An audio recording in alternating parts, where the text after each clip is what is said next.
Where's Jonelle? Do you know where Jonelle is? I wonder what happened to that 12-year-old little girl. Everybody was looking for Jonelle. What happened and why? Nearly 37 years after a young girl vanished from her home in Greeley, the trial underway in the Jonelle Matthews murder case. Ladies and gentlemen, for 37 years, justice for Jonelle has been denied. That changes beginning today. Let's talk about December 20th, 1984. My mom was going to California to visit her family for Christmas, and I had a basketball game that night. My dad dropped my sister off at the choir concert, and he came and watched my game.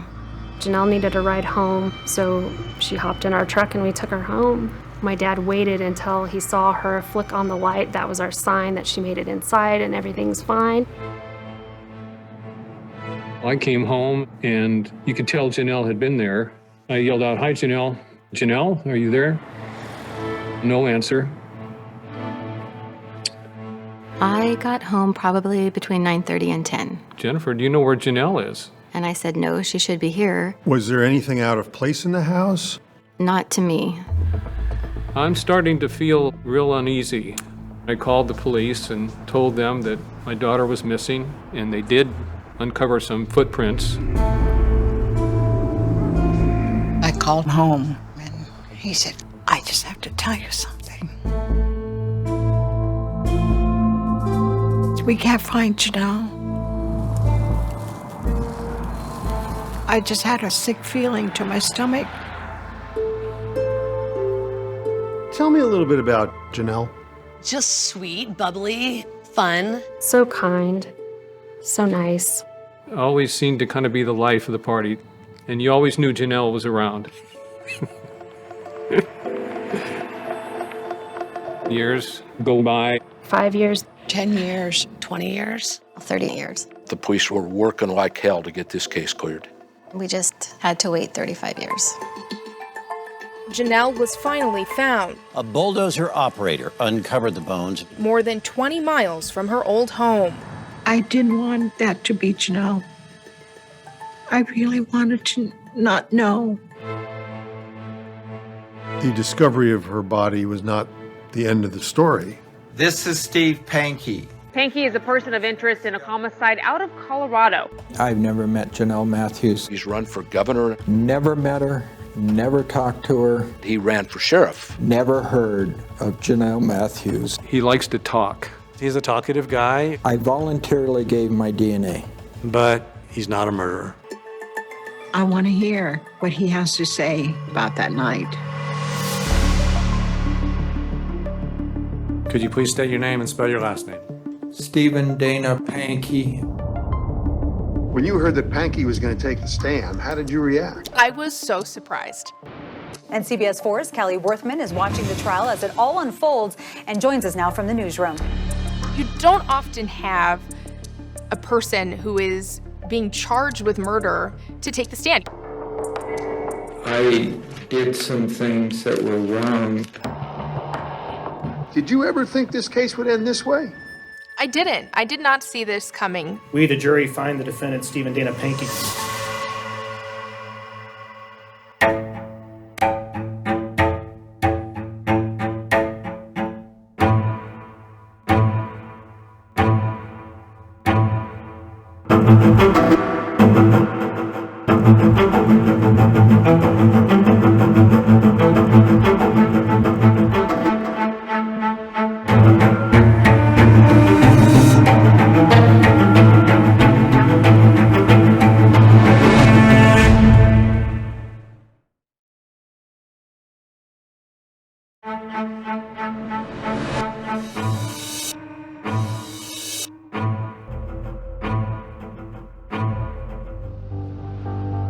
The evidence in this case will prove that the defendant is guilty of murder in the first degree and second-degree kidnapping.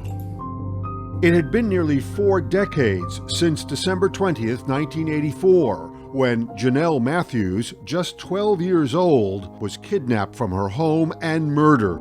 Do you solemnly swear? And now her parents were finally in a courtroom, desperate for answers. She could have been lured out of the house and gullible because she's 12 years old. This was a moment that this community had been waiting for a long time. Kelly Worthman is a reporter and anchor for Denver's CBS station, KCNC. People were ready, but it was intense. It's a case that has haunted the small Colorado city of Greeley. We all lived with our front doors open. We rode our bikes a lot around town.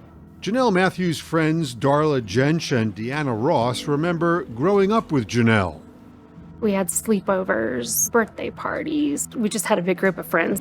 Greeley is the kind of town realtors like to call a great place to raise kids. I'm so fortunate that we were neighbors. But just 5 days before Christmas, Greeley learned it could not hide from evil. 12-year-old Jonelle Matthews disappeared from her Greeley home.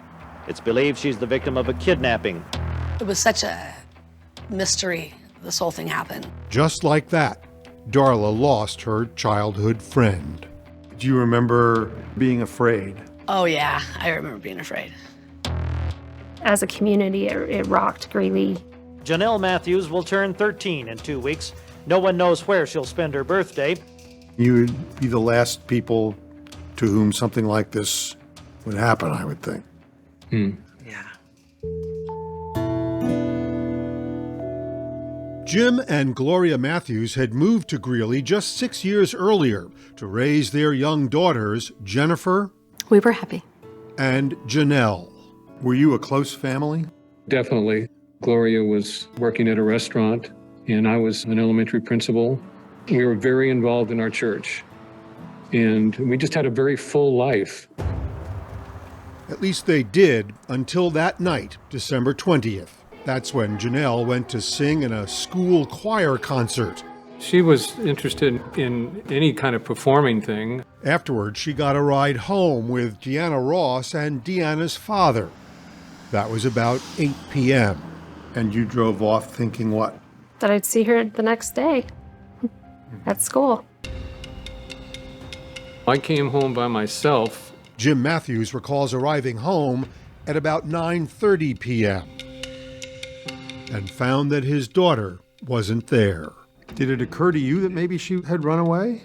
No, because I know my daughter well enough that, number one, it's Christmas time. She loves presents. She just loves the whole festivities of Christmas. At first, he thought Jonelle was at a friend's house, but after calling around and waiting about a half hour to an hour, Jim says he called police. They sent 2 or 3 detectives out and started searching the house for clues. I remember that night like it was yesterday. Greeley's mayor, John Gates, was 27 years old at the time and a police officer. He was called to the scene. My assignment that night was going around the neighborhood, knocking on doors, asking them if they had seen or heard anything suspicious that evening. No one had seen or heard anything, and the Matthews home, which was now a crime scene, offered few clues. The only physical evidence were those footprints in the fresh snow. They were found just outside the house, and there was something odd about them. Whoever did it tried to rake their footprints. And he was using, what, a garden rake? Yeah, right out of my garage. Yeah. Oh, to cover them up? Yeah.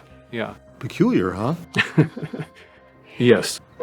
There were no fingerprints, and if there was DNA, law enforcement was still several years from being able to analyze it. With nothing else to go on, investigators focused on Jim Matthews himself. What was it like for you to be considered a suspect in your daughter's disappearance? For the longest time, I knew exactly what they were doing and I respected it. He even agreed to a lie detector test with an FBI agent. The #1 interrogator west of the Mississippi. Jim says the agent told him he failed.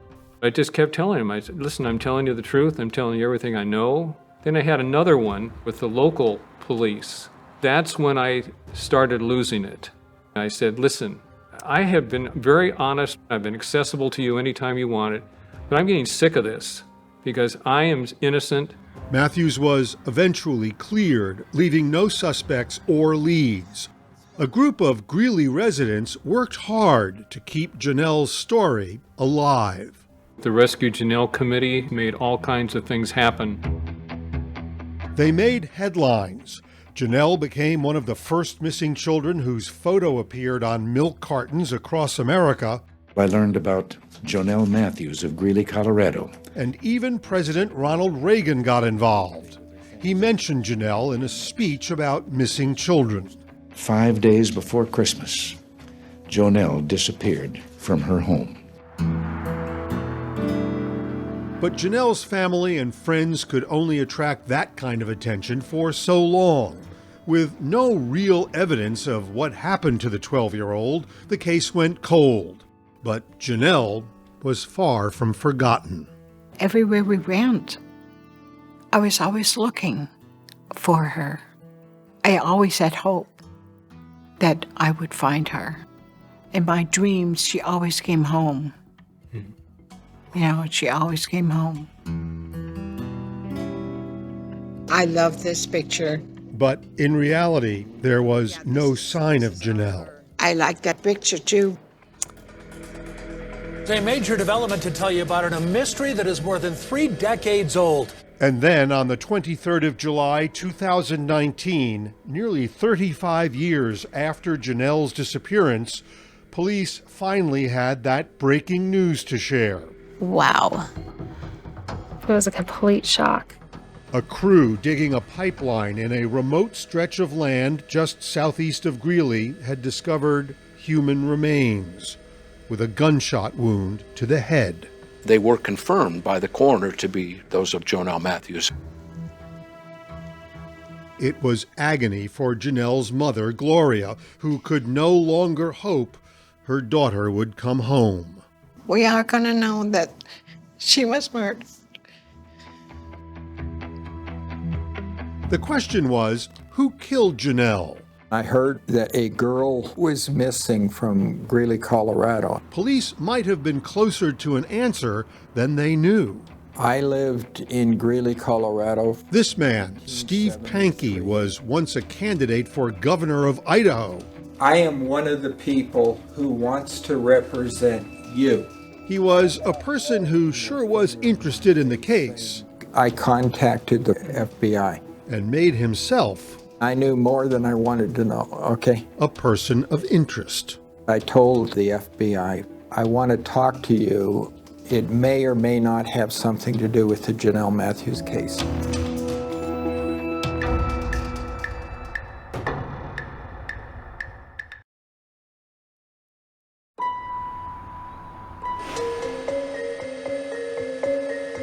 In September 2019, just weeks after discovering the remains of 12-year-old Jonelle Matthews, the case that had been so cold for so long quickly heated up.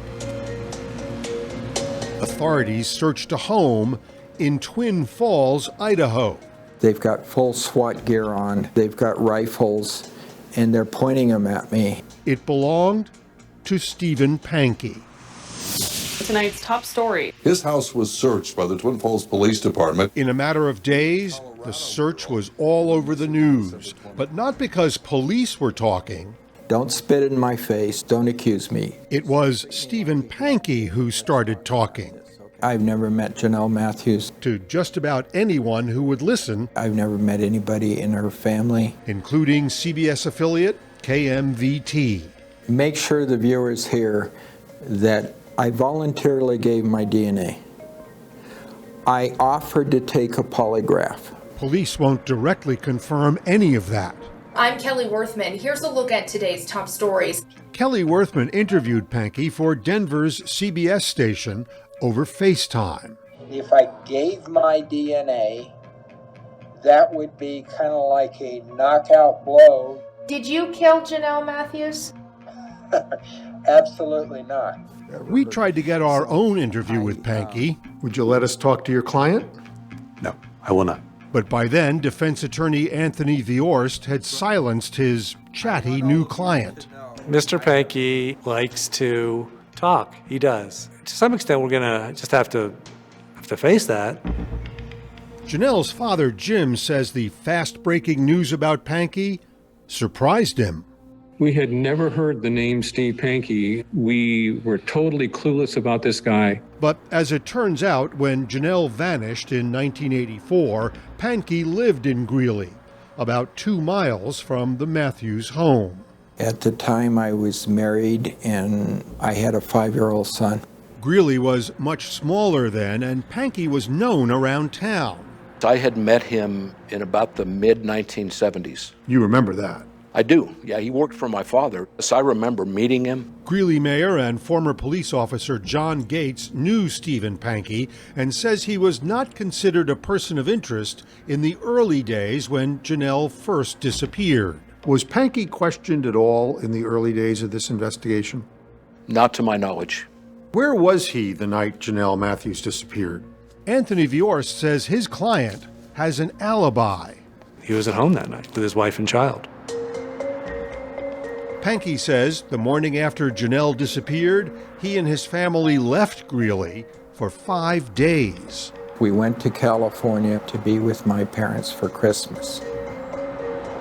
On the 26th, we were driving back, and I heard on the car radio that a girl was missing from Greeley, Colorado.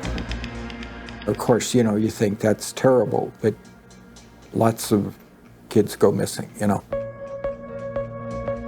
That's what he says he thought at first, but a month after Jonelle's disappearance, Panky suddenly inserted himself directly into the middle of this case.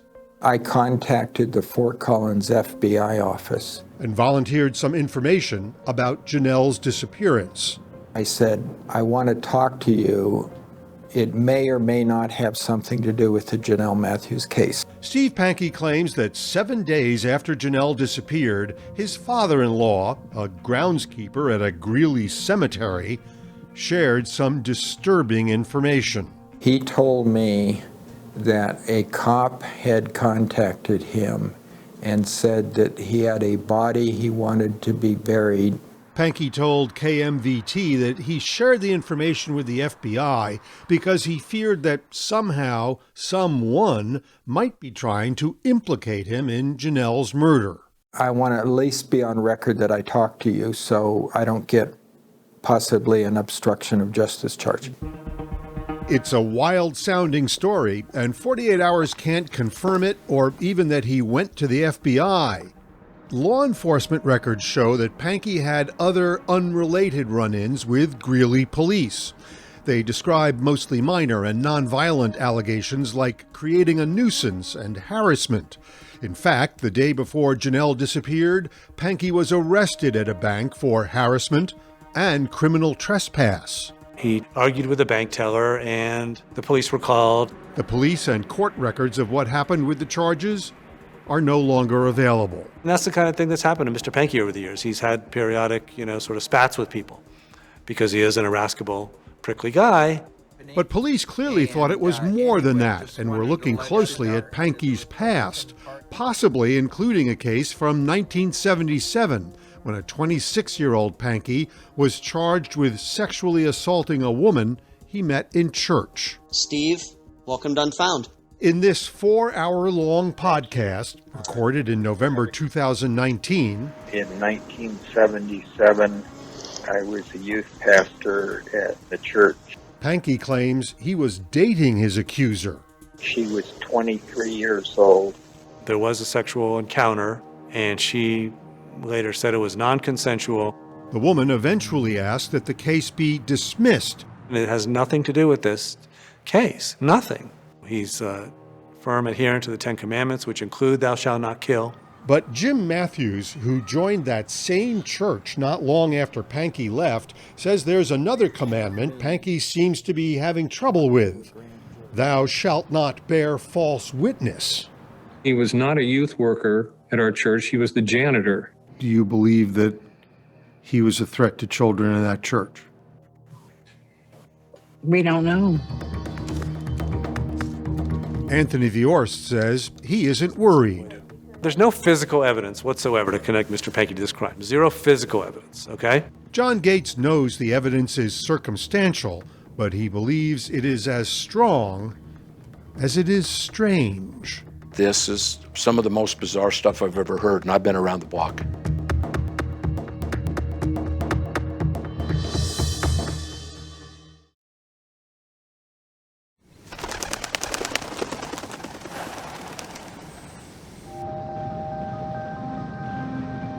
About 2 years after 12-year-old Jonelle Matthews vanished from her home in Greeley, Colorado, her family made the painful decision to pack up and leave town. You have to go on with life.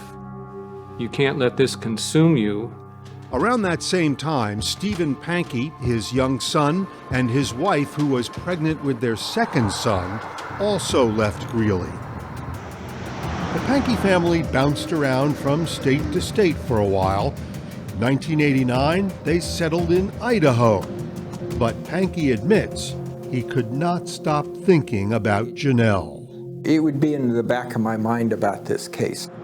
So I called the guy who lived next door. I just asked, did they ever resolve that Jonelle Matthews thing? And he said, no, not to his knowledge.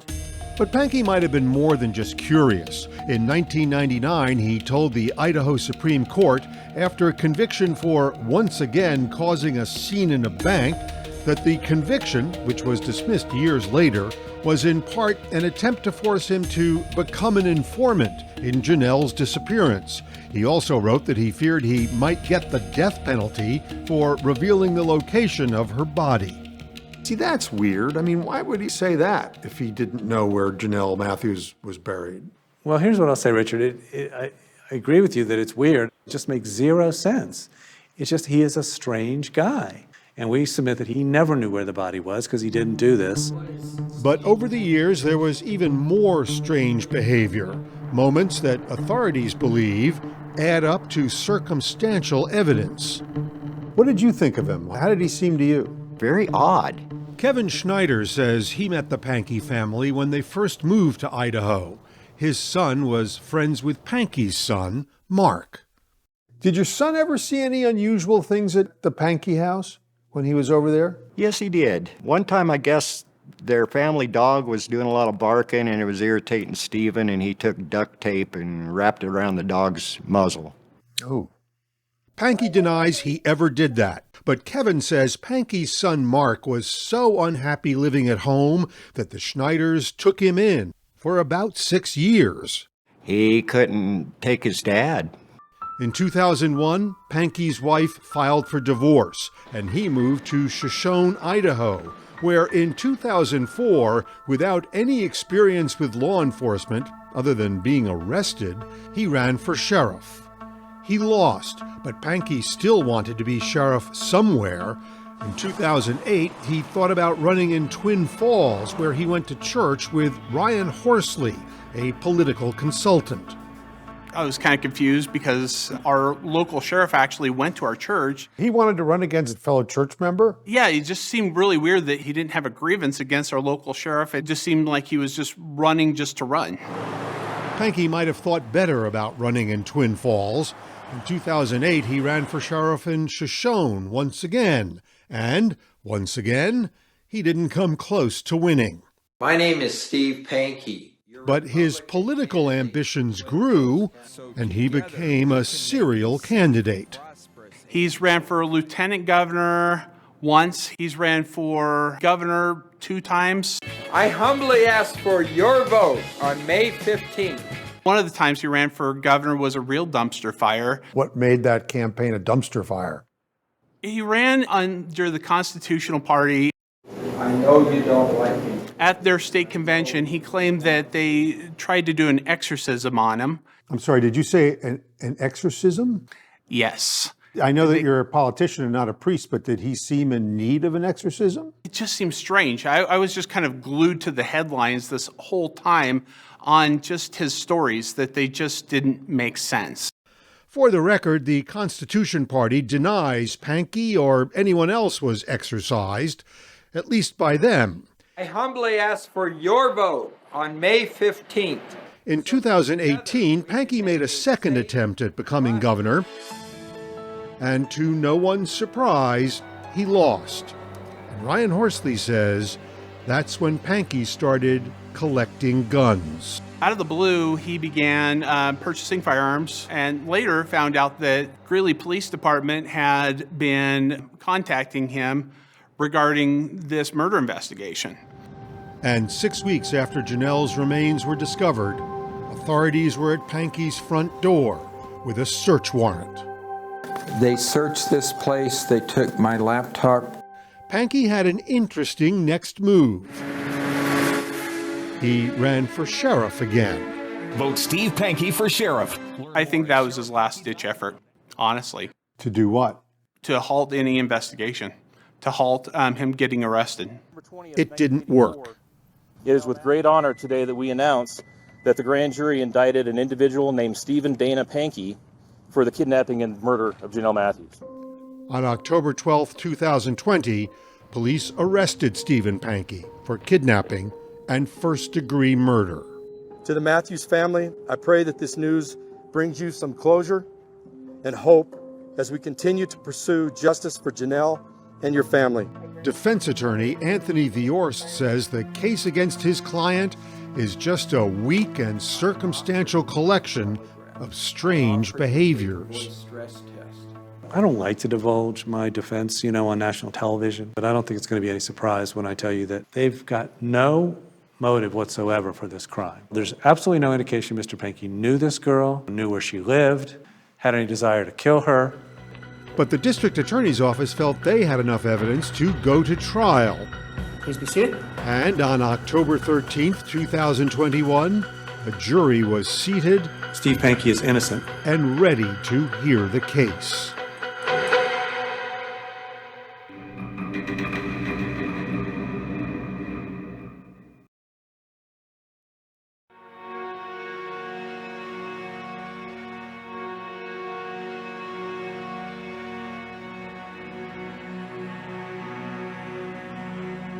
In August 2019, nearly 35 years after Jonelle vanished, Gloria and Jim Matthews were finally able to lay her to rest.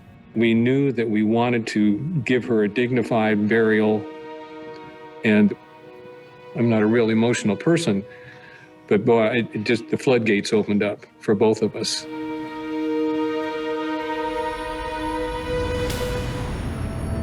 But there was no rest for the Matthews. They had to wait a little more than 2 years until October 2021 for this moment. The search for justice for Jonelle begins today. Opening statements in the trial of Stephen Panky. The evidence in this case will prove that the defendant is guilty of murder in the first degree and second-degree kidnapping. Greeley Mayor John Gates was on the witness list. What were the challenges facing the prosecution? Well, I think from a law enforcement perspective, the fact that the case was 37 years old. The big thing in policing now is DNA. That, of course, doesn't exist. Problem is there's no physical evidence. Right. So you really got to believe these prosecution witnesses to convict this guy. No question. Of course, the prosecution also has Panky's own words. He spent years insisting he had vital information about what happened to Jonelle Matthews. He wasn't a person of interest, and yet he picks up the phone. And he calls Detective Jack Stotler, and he identifies himself as an ordained Baptist minister. He claimed that he had contact with somebody who had information about Jonelle's disappearance, but he didn't give up the information. We interviewed Panky's attorney, Anthony Viorst, as he was preparing for trial. Why would he interject himself into the case? I can't answer that because I can't get into his head, but I do think it's a combination of sort of obsessive compulsive behavior and, perhaps even mental illness. Mayor Gates thinks there's plenty of evidence against Panky. The most strong evidence to me is the way Mr. Panky conducted himself from the time this happened up till his indictment.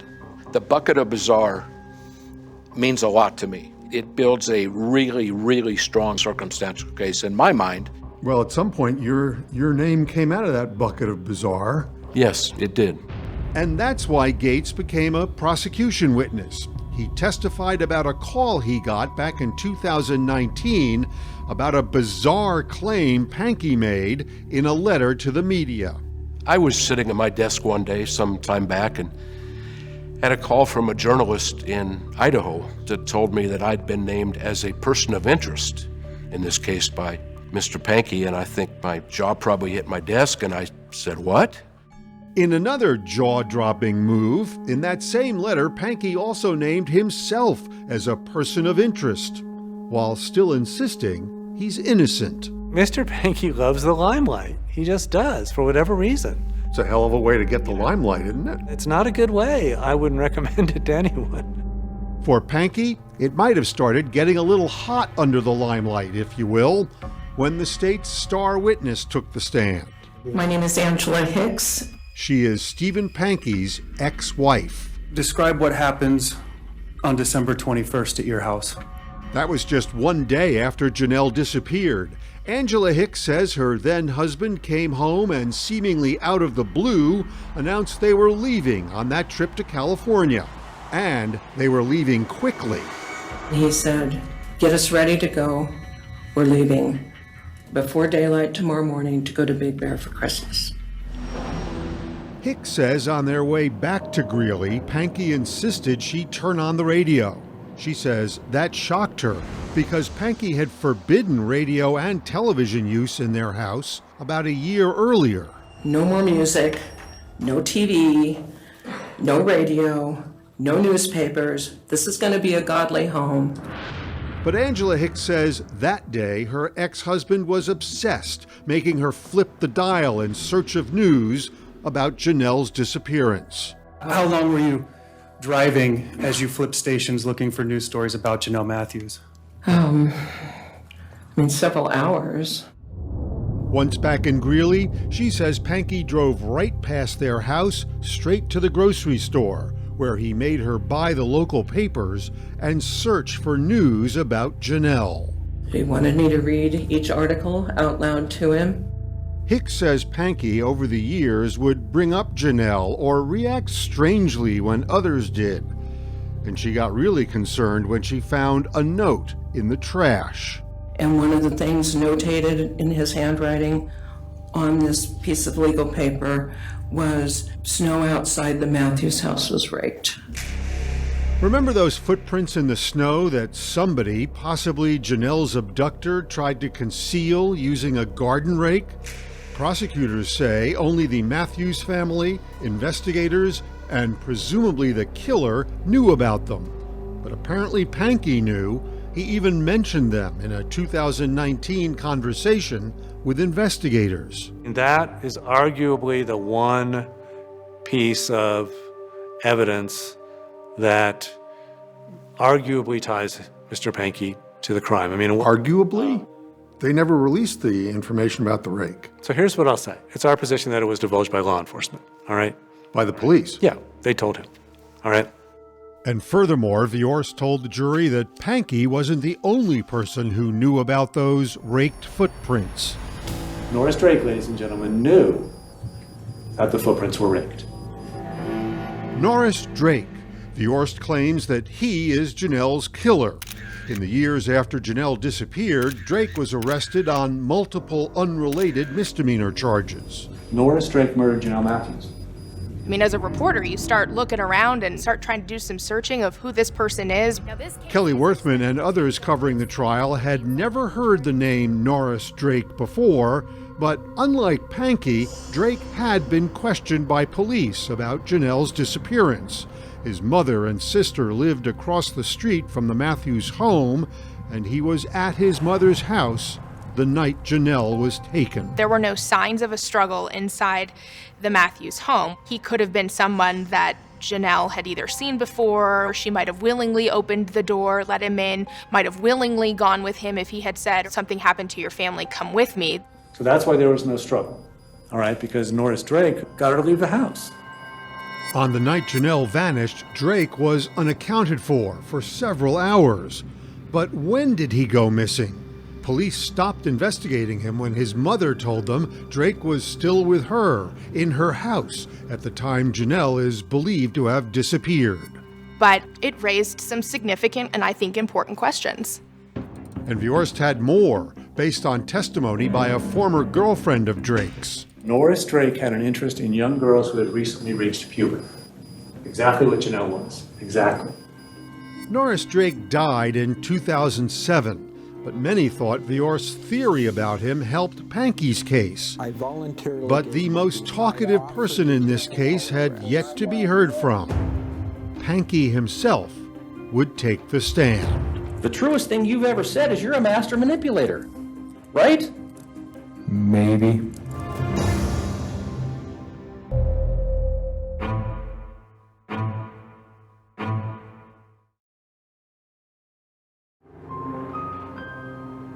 The testimony you give will be the truth, the whole truth. When Stephen Panky swore to tell the truth and nothing but the truth, Gloria and Jim Matthews were hoping to finally get to the truth about their daughter Jonelle's murder. Hopefully we will know the scenario of what happened that night. But Panky has never been a man with clear answers. In the little jail cubicle before coming up here, I was praying and I was thinking, God, maybe I shouldn't testify because I'd be just telling more lies. Now under oath, Panky said it was time to say truthfully that he was a liar. Until now. Well, the truth is, I made a lot of stuff up out of bitterness. Like that story he once told law enforcement about his father-in-law. He told me a cop had contacted him and said that he had a body he wanted to be buried. I had told so many lies. That was one of many lies, says Panky, meant to target people he hated, like his father-in-law and Mayor John Gates. Was a polite way of flipping them the bird. It was pure hatred on my part. Is that in any way believable to you? It's not to me, Richard, but keep in mind I'm a 26-year law enforcement veteran, so I might be a little more cynical than the average person. It was just me trying to be a big man, be in the case, okay? I had no knowledge. Panky made an unusual witness in his own defense. One lie leads to another. Panky says it was lies that led to him being charged with murder, but not his lies, his ex-wife Angela Hicks's lies, fueled by her need for revenge. I had never imagined Angie would be as big a liar as I am. Panky refuted his ex-wife's claim that their trip to California 2 mornings after Jonelle disappeared was sudden, insisting it had long been planned. A month, 3 weeks, 2 months, I don't know, before December. He agreed they were listening to the radio on their way back to Greeley. That's the first time I heard that there was a missing child. But denied he was obsessed with the news. I think it's her word against his, so the defense clearly has to prove, yes, he's an admitted liar, but he's not lying now. Panky was on the stand for 2 days, giving testimony that was often rambling. I want to back up a little bit. Hey, Mr. Panky, I'm gonna ask you to answer my questions a little more directly, if you don't mind. And hard to follow, and sometimes head-scratching. I spent a couple of hours in the basement jail area with my attorney, and he was talking to me about my testimony. Mr. Viorst was saying to me, because I would give certain things, and he'd say, well, that's a good answer, and then I'd say other things. He'd say, well, that's nobody's going to buy that. He lives in a world of conspiracy, paranoia, and low self-esteem. In his closing argument, Viorst, who's a lawyer and not a psychiatrist, raised serious questions about his client's mental health. Mr. Panky does have a mental illness. Panky's defense lawyer told me that he thought his client might be mentally ill. If that's the theory of the defense, did Panky's time on the stand help him or hurt him? I could see that going either way. But the state saw it going their way. He's not someone that has a mental health disorder. He is a master manipulator. On November 2nd, 2021, the jurors got the case, and 2 days later, they were back. As the jury reached a unanimous verdict on count number 4. Count 4, making false reports to authorities. We, the jury, find the defendant, Stephen Dana Panky, guilty I think that part might have fit into the no-brainer category. The other counts were far more complex than that, in my opinion. On those other counts, the actual murder charges, the jury deadlocked and could not come to a unanimous verdict. Realize the jury was unable to reach a verdict on the other counts, and that is a perfectly acceptable way for a trial to conclude. The judge declared a mistrial, and as of now, nobody has been convicted of murdering Jonelle. The jury likely was conflicted on, was Mr. Panky in fact someone that kidnapped and murdered Jonelle Matthews, or was he one that just surrounded himself with strange, bizarre behavior for years? For the family of Jonelle Matthews, the news was so devastating, they didn't want to discuss it. To not have that definitive answer, it's frustrating, it's emotional, it's exhausting. And they may have to do it all again. Prosecutors have announced they are ready for a new trial because they still believe Jonelle was killed by Stephen Panky. What do you think happened to your sister? I don't know specifics, but he took her, he shot her, and then he buried her and went on with his life. And she could not go on with hers.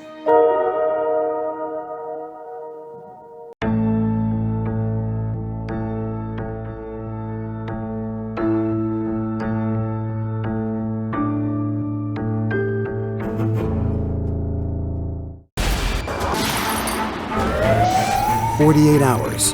Don't miss an episode.